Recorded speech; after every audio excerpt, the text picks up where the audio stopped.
This episode is sponsored by Procore Pest Control. Procore is a locally owned and operated pest management company dedicated to providing effective service at an affordable price. Find out more at procorepest.com.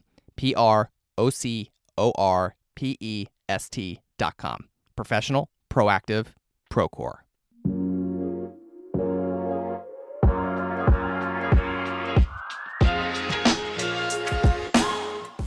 Hi, I'm Bill Corcoran Jr., and I'm your host for the On the Stacks podcast.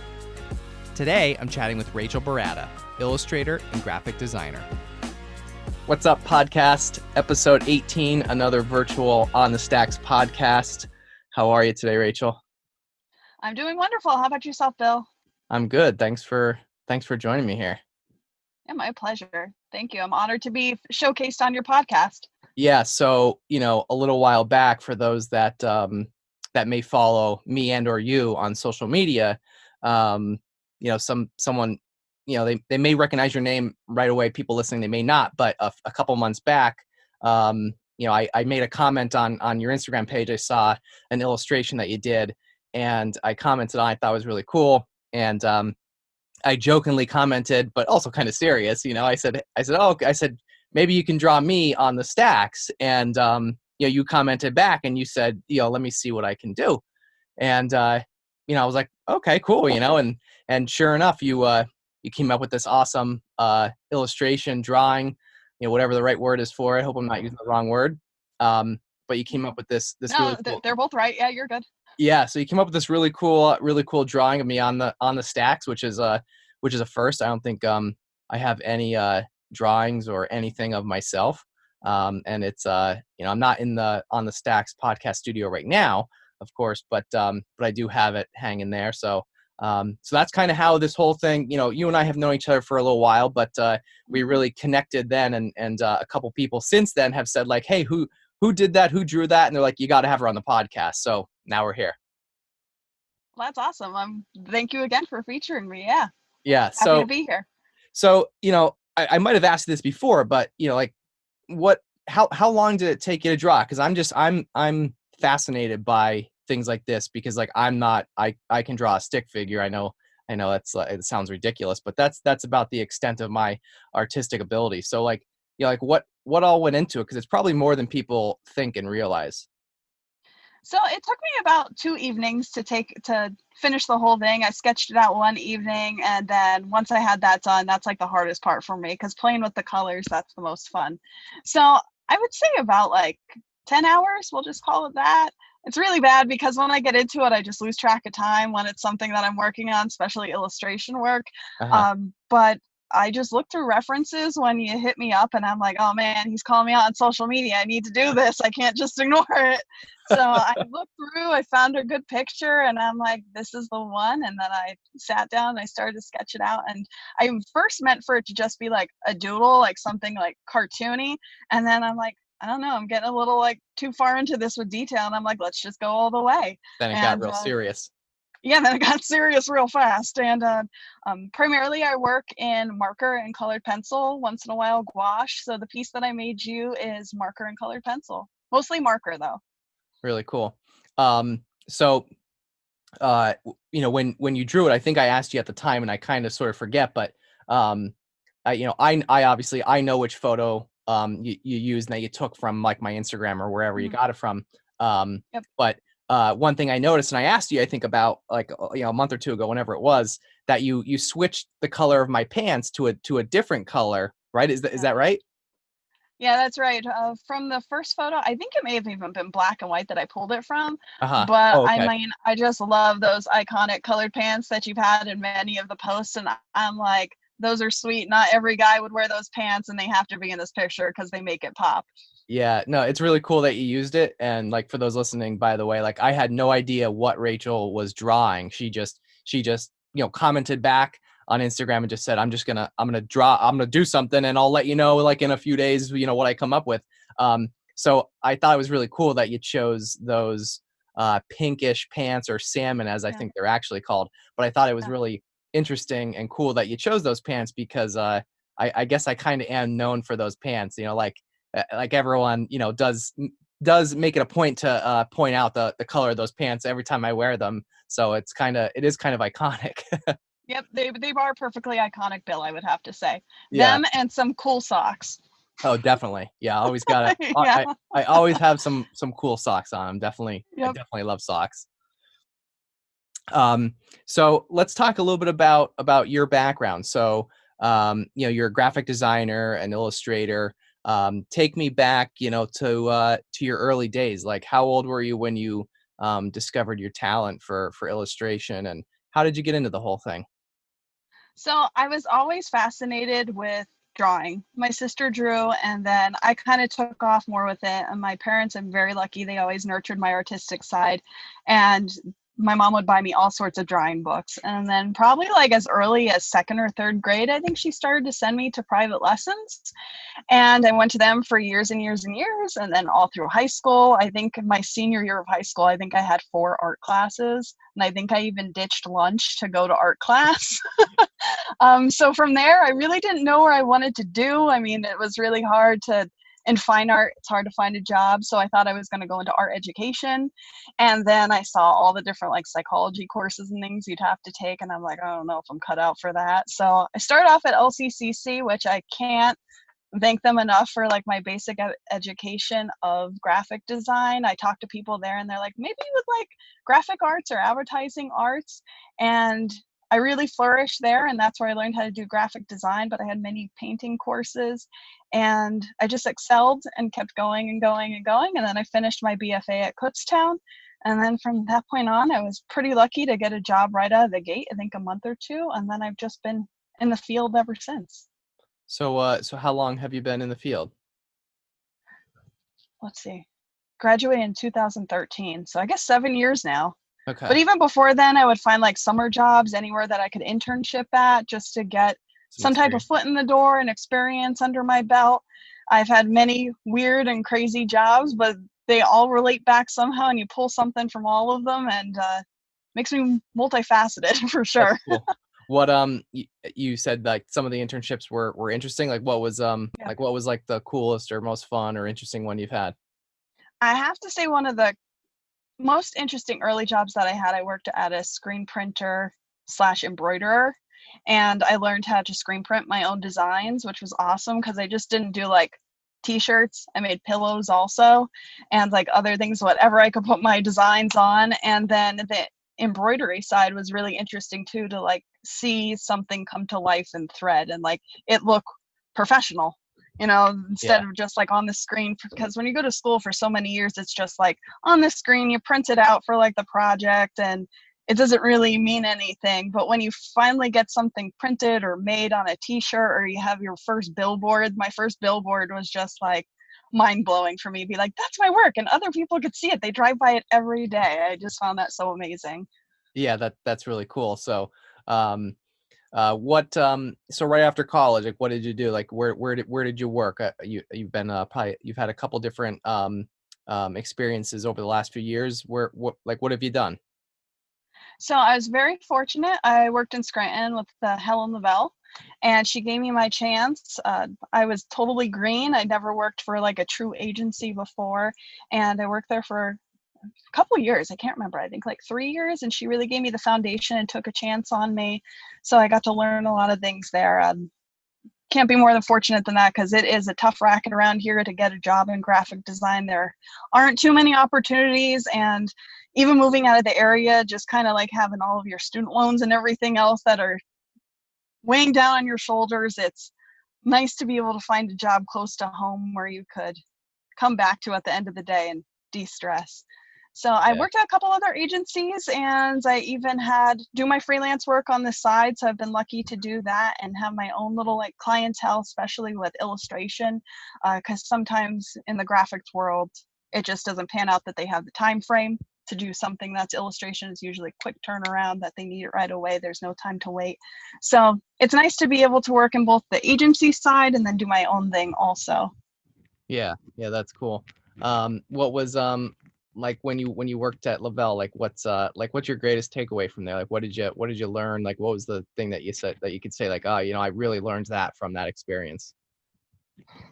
Well, I've had so many different experiences there, because it wasn't only graphic design. We did a lot of we used to do the community fundraiser for Scranton, which I've met so many people through that first job. It's just been amazing.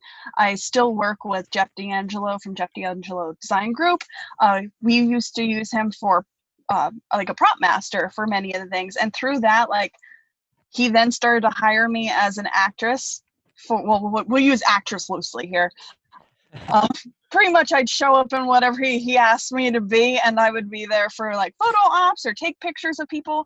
So I mean, I've just gained so many experiences through people that I've met through the different agencies or places that I've worked. But from Helen, I would have to say, just to, like, I don't know, keep working. And no idea is like a bad idea, even if you might think that it's too big, still pitch it. Like, you never know. It's, you have to go big or go home.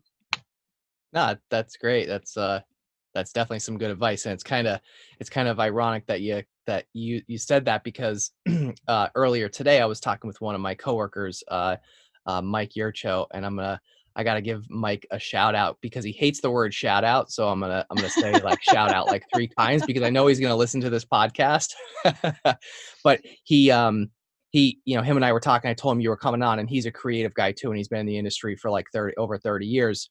And that's kind of one of the things he said too. And he said like, hey, why don't you ask her, like, what or who maybe has been like a creative mentor or some sort of like inspiration in your creative career, whether it was in your early days or recent. Is there anyone in particular? That's a very good question. There was one agency I used to follow. Well, I still follow them. They're called Design Army. They're out of Washington, and they just had the most amazing designs that like I ever saw. I've done numerous projects on them, so I always really looked up to them. That's a good question. Like, locally, the one thing that I have to say, Professor or anything like that? Oh, well, yes. Professor, yes. I've had 2. And again, I'm going to give, I'll say it now, a shout out to Luzerne County Community College. Chris Vita and Ed Ackerman. Those 2 people in particular, I mean, they just gave me the confidence to keep going, even to go on to school, because part of me was like, do I really want to continue with a Bachelor of Fine Arts? I don't know. I have enough. I was afraid. And those 2 men in particular are the best in my eyes. They really are.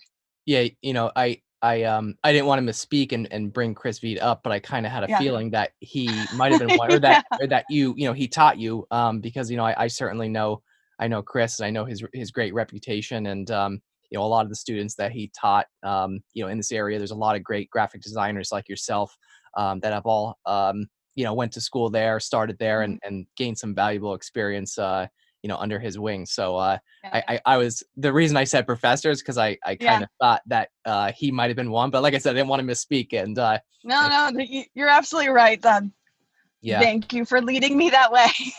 Sometimes you're just like put on, who is it? Who could it be? But thanks for leading me, because Chris Vita and Ed Ackerman, 2 of the best people at that college. I don't know if Ed Ackerman's there anymore, actually, but Chris definitely is. Cool. And anybody, if there's any student or anyone thinking to go to graphic design at LCC, definitely take Chris's courses. There you go. There's our commercial for LCC. So as far as like just inspiration in general, like where do you find inspiration to do what you do? So I really look at, because I do a lot of design work for myself, just to make myself happy and to keep myself going when I don't have any projects that I'm working on for anyone. So I just go off of, really, if I see something, like, if you look at my Instagram, there's quite a few dinosaurs. So I think about what kind of situation could I put them in, or if there's something like right now that's going on, I'll put them in that situation. I really feed off of my friends also. If they want to like give me an idea and I'm kind of in a slump, I feed off of their ideas. And if they ever need help, it's nice to bounce ideas off of other people instead of just being, in a room all by yourself. Sometimes that does get lonely when you're just a freelancer. It's nice to be in that ad agency or an area like that where you could talk to other people. But really, I love fashion. I love food. I draw inspiration from that. and pop culture. Totally 100%. I'm a big nerd. I go to Comic-Con. I love that stuff. So That's really from cool. everywhere. Yeah, yeah, no, that was kind of one of my almost next questions. Like, like, how do you keep up with like current design trends? Really Instagram. I follow so many different people, and you see what's coming up and you just try to be inspired, or you go, oh my God, that was so clever. It's just, you always have to keep looking and even keep a catalog. When early on, I would keep just like on Pinterest folders full of stuff to be like, that was a good idea for that. And I could reference back to it. Not, of course, steal it, but just have Sure. something to reference back to be like, these were such good ideas. So really social media. And I think even from the beginning of when I started to go to school, there wasn't Pinterest and Instagram, and I mean, there was Facebook, but there wasn't the type of abilities and access to see so much design at your fingertips. You'd either have to go buy books or something, and of course, when you're on like a college student budget or even early on, you don't have that money. So it's really great to just be able to pick up your phone and be like, let's look this up. Let's see what's going on. Yeah. So, as far as advice for, you know, like, if what advice would you give someone like yourself, maybe just starting out? Like, if you can think back to your early days, what would you tell your younger self? I would definitely say don't let people hurt your feelings because I've been on numerous interviews where people say things that you just feel defeated when you leave them. Don't let anybody's critique of your work destroy your confidence because everybody views stuff differently. One person may think it's the most beautiful thing they ever saw, and another person may say, scrap it, start over. So it's really, you do have to make the client happy, but you have to make yourself happy too. Because if you have 3 designs or 3 possibilities and you present something that you don't like, that's the one they're going to pick. So always make sure you're happy with the work that you're doing, and just never let that negative energy affect your own spirit and positivity, because it Yeah. is hard to do. Yeah. Yeah, no, I hear you in that. I mean, I'm not a creative like yourself, but I totally can understand, that Yeah. you know, the harsh, feeling that you could get when Yeah. someone just says, "Oh, no, that's not good," or, that sucks, you know. Yeah, because especially when sometimes you work hours with things and then it's like turns into your baby, and then Yeah. you show it and someone just cuts it apart. You just have Yeah. to, it's hard to do, but you just got to shake it off and keep going. But I would say that would be the biggest, to take the criticism, but don't truly let it hurt you. Because again, someone might love it and totally have a different opinion than someone else in the room. Yeah. Yeah. What about like just, going into the industry itself? Is there anything maybe about the industry that was kind of unexpected, or maybe something, turned out differently, whether it just be a specific, job or, place you worked? Is there anything that during your career you said to yourself, I just didn't really think it would be this way? Is there anything like that? I honestly didn't know what I was getting into, to like honest to God truth. Because like I said, I wanted to be a fine artist. Then I thought I was going to be an art teacher, and I thought, oh, this is going to be great. Like I'd work in a school, and getting into the ad industry, it was kind of just like a last minute turn. And that's what I ended up getting my degree in. At one point, I did want to change it, and my mother said, please just graduate in something. So I kept with it. And the one thing that I would say that I didn't expect was how many high turnover, I have to say. Like you you you aren't, I wouldn't have to say you're expected to stay somewhere for like 30 years. To think that, oh, I just started this job and I'm in it 3 years or I'm in it 2 years, and you're like, maybe I should stay here, but I'm really not happy because it's not everything that I want to do. It's not allowing me to truly express my full abilities.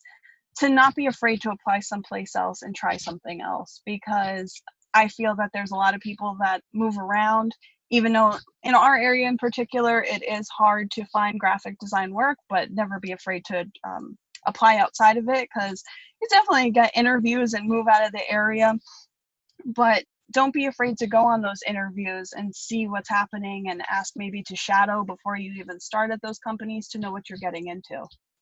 Yeah, that's great.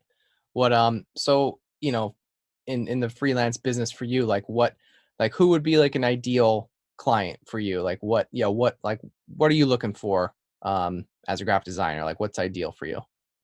I love branding and making any type of like booklets or anything like that. Because again, sometimes that allows me to stretch my illustration abilities in the graphic design portion, especially if it's like branding, but then you could expand the look of what the whole company's going to look by, like if they have wallpaper or bags or anything like that that goes with the company.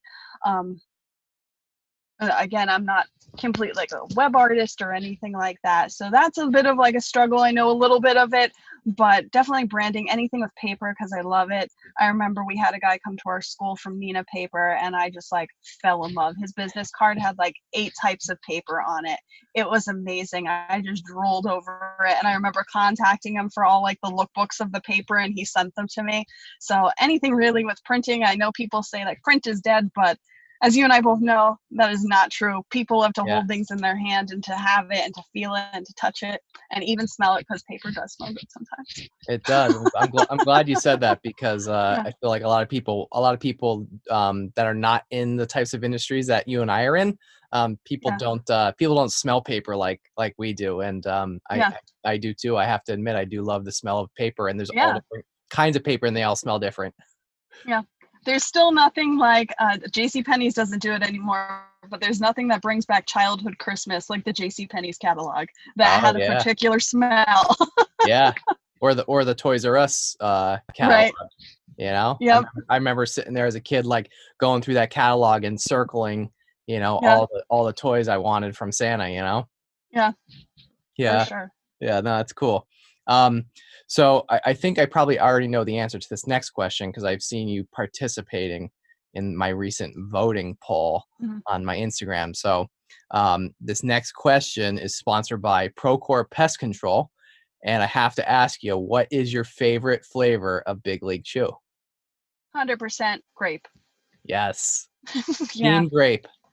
Those other ones could just good day. No, thank you. Yeah. That's a polite way to put it. Yeah. Yeah.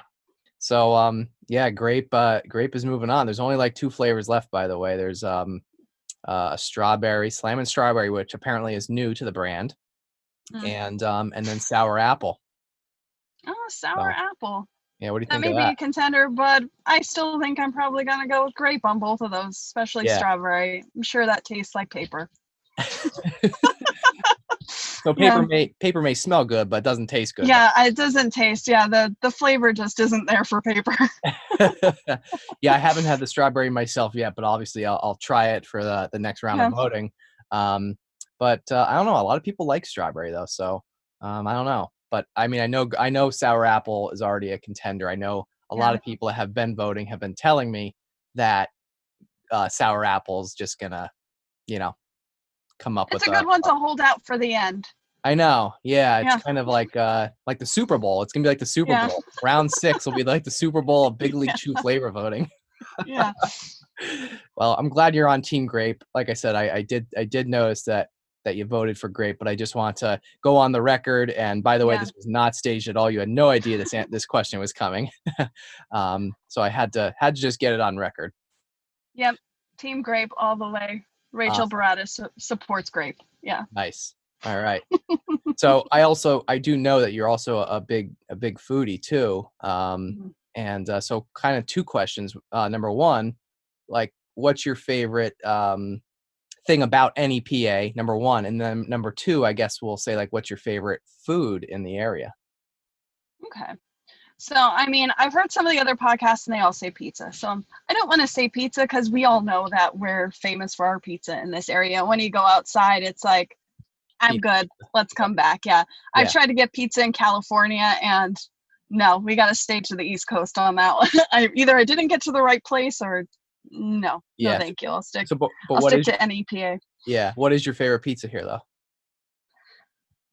I would have to say Pizza Perfect. Oh, that's a good one. And when I really want to pig out, we get that with bacon and onion on it. Oh, wow. With some blue cheese dressing. Yeah. Oh boy, that sounds good. That's a coma after one slice. Yeah. But it is delicious.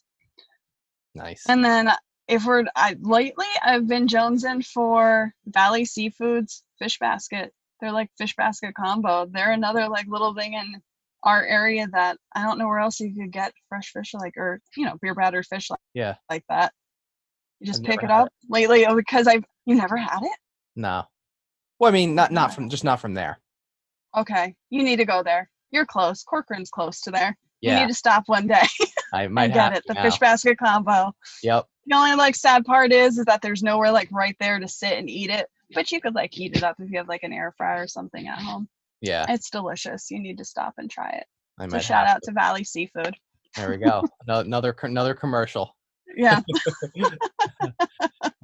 So, but in general, like, what's your favorite thing about NEPA in general? It could be the food, but Well, I kind of have to side with Danny Corby.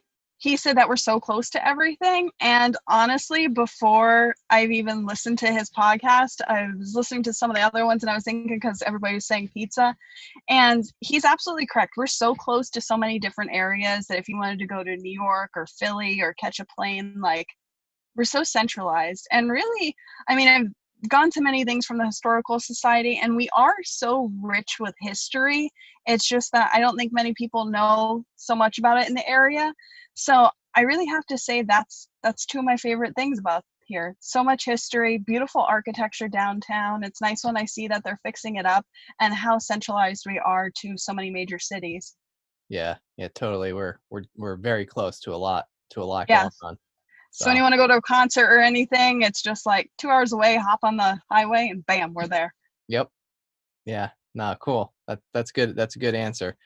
And by the way, so I feel like a lot of the people that come on my podcast, a lot of them I don't think actually listen to as many episodes, or maybe none at all. And I don't care. I'm not offended either way. But Yeah. A lot of the people that say pizza don't even know that everyone else says pizza, because like they're not, I know they're not listening to the podcast, so it's not, like you actually, because you said you've listened to the last few, so you heard the last couple answers. But like I said, when I ask this question, it's almost like a brand new thing every time to people, because not a lot of the guests I have on actually listen to every episode. Yeah. So or if they do, maybe they just don't listen to the whole thing, so they may miss it, because it's usually, I ask this question usually a little bit more towards the end of the podcast. So but no, great answers all around. So I think we're gonna get close to wrapping it up here. So how can someone learn more about you? Okay, so you could search my name on LinkedIn, Rachael Baratta, and that last name is spelled Baratta. There you'll see a link to my portfolio. You could see my history. You could definitely contact me through there, or you could search me on Instagram. I'm under Razy Dazzle, so it's like a little razzle dazzle. Nice.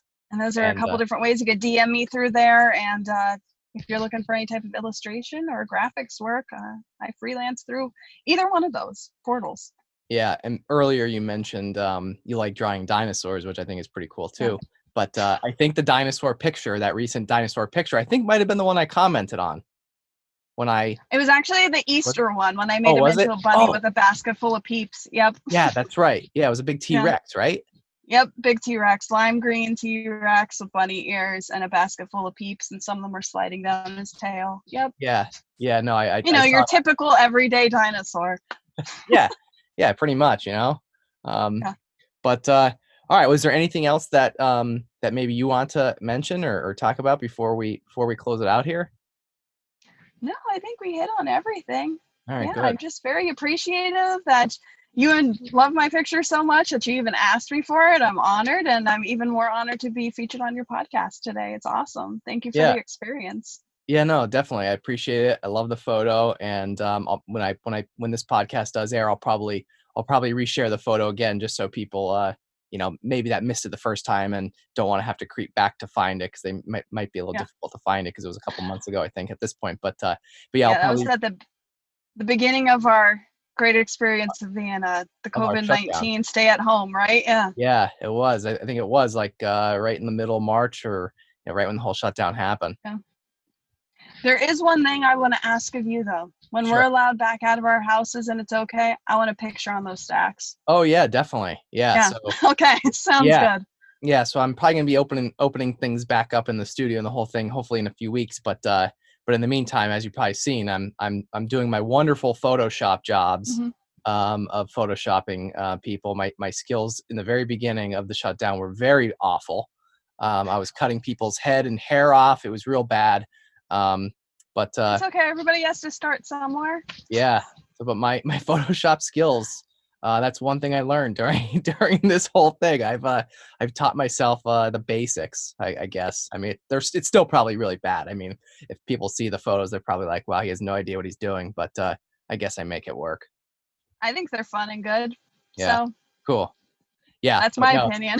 but yeah, totally. You are absolutely welcome. As an On the Stacks alum, you are always welcome. Feel free to stop by. Once things open back up, I'll let you know. And I'll have to have you come in. All right, sweet. Sounds good. All right, cool. All right, well, I think we're going to end it there today. Rachael, thanks again for joining me on another virtual On the Stacks podcast. Thank you. If you'd like to learn more about the On the Stacks podcast, be sure to search the hashtag On the Stacks on Instagram, Facebook, and LinkedIn. If you enjoyed this podcast, please subscribe and leave a review. We'll catch you next time on the Stacks.